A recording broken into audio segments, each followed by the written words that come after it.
2022 میں ایک حیرت انگیز چائنیز ریسرچ شائع ہوئی تھی جسے انڈوکرائن سوسائٹی کی واشنگٹن ڈی سی کی پوسٹ میں بھی نمایاں طور پر شائع کیا گیا۔ اس ریسرچ کی سب سے زبردست بات یہ تھی کہ اس میں بتائے گئے طریقے اور ڈائٹ سے 11 سال پرانی شوگر کا علاج بھی ممکن نظر آنے لگا، اور وہ بھی 1 سال کے اندر اندر۔ یہ سب ہوائی باتیں نہیں، بلکہ یہ ریسرچ باقاعدہ طور پر شوگر کے مریضوں پر کی گئی،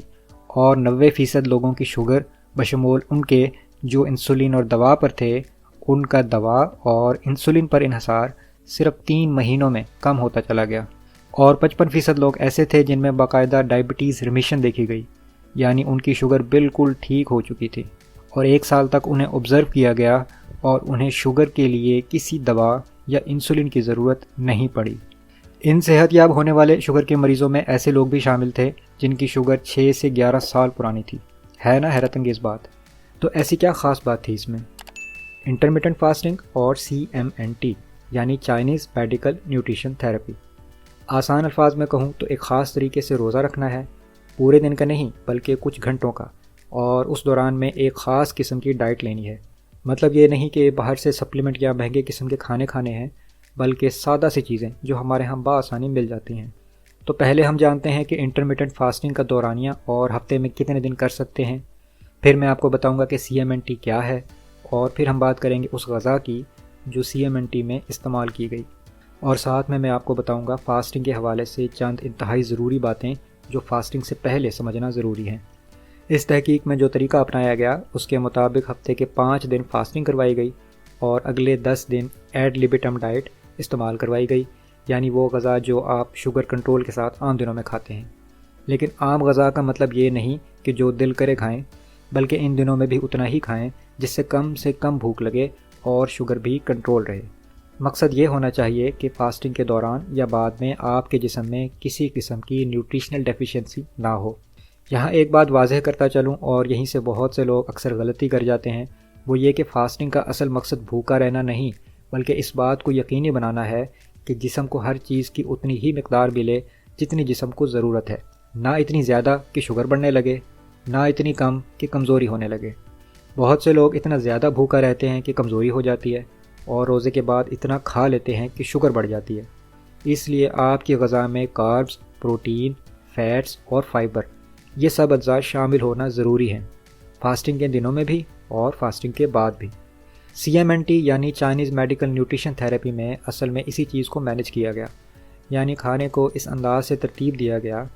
کہ جسم کو وہ تمام ضروری وائٹامن، منرلز، اچھے فیٹ اور خاص طور پر اچھی قسم کے پروٹین ملتے رہیں تاکہ کمزوری محسوس کیے بغیر شوگر کنٹرول کی جا سکے۔ اس تحقیق میں ریسرچرز نے جو میکرو نیوٹریئنٹس کا فارمولہ دیا وہ یہ تھا کہ آپ اپنے جسم کی کل کیلوریز کا 50 سے 65% حصہ کارب سے حاصل کریں، 15 سے 20% پروٹین سے،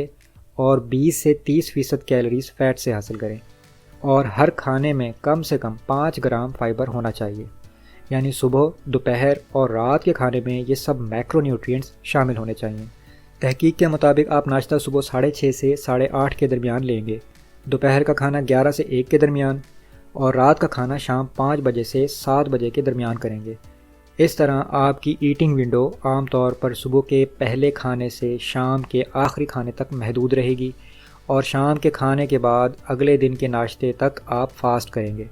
مثال کے طور پر اگر آپ صبح 8:30 بجے ناشتہ کریں اور رات 7 بجے ڈنر کریں تو رات سے اگلے ناشتے تک فاسٹنگ کا دورانیہ تقریباً 13.5 گھنٹے ہوگا، یعنی آپ کا اصل روزہ رات کو 7 بجے سے صبح 8:30 بجے تک ہوگا، جو تقریباً ہر کوئی آسانی سے کر سکتا ہے۔ مگر ظاہر ہے شروع میں یہ دورانیہ ہر کسی کے لیے شاید ممکن نہ ہو، تو آپ اپنی آسانی کے مطابق اپنے کھانے کا وقت اپنے فاسٹنگ کے دورانیے کے مطابق ایڈجسٹ کر سکتے ہیں۔ 8 گھنٹے سے شروع کریں اور آہستہ آہستہ یہ دورانیہ 12-13 گھنٹے تک بڑھا لیں۔ یہاں ایک اور ضروری بات یہ ہے کہ فاسٹنگ سے پہلے اپنے ڈاکٹر سے مشورہ کر کے اپنی دوا یا انسولین کی ڈوزیج لازمی ایڈجسٹ کروا لیں، کیونکہ فاسٹنگ کے دوران خاص طور پر رات کے کھانے کے بعد اگر آپ نے دوا یا انسولین ڈوزیج ایڈجسٹ کروائے بغیر لی تو رات میں شوگر خطرناک حد تک کم ہو سکتی ہے، لہٰذا ڈاکٹر سے مشورہ ضروری ہے۔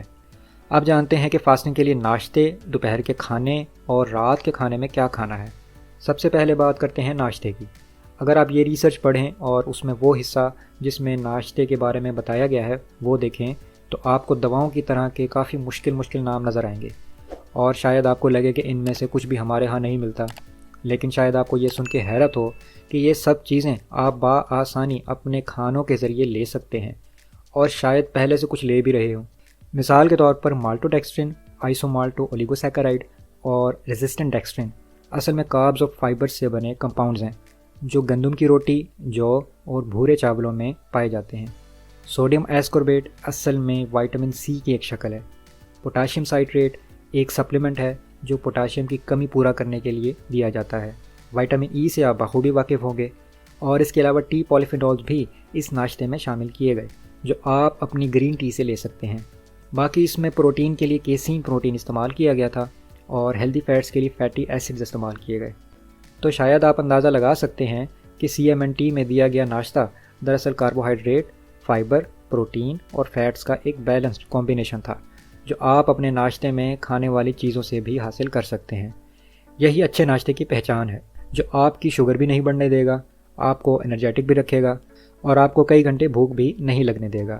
فاسٹنگ کے لیے ناشتے میں 50 سے 60% کاربز، 15 سے 20% پروٹین، 6 سے 8% فیٹس اور 5 گرام فائبر۔ اگر خوراک کی شکل میں اس ناشتے کی مثال دوں تو گندم کی ایک روٹی یا شوگر فری آٹے کی ایک روٹی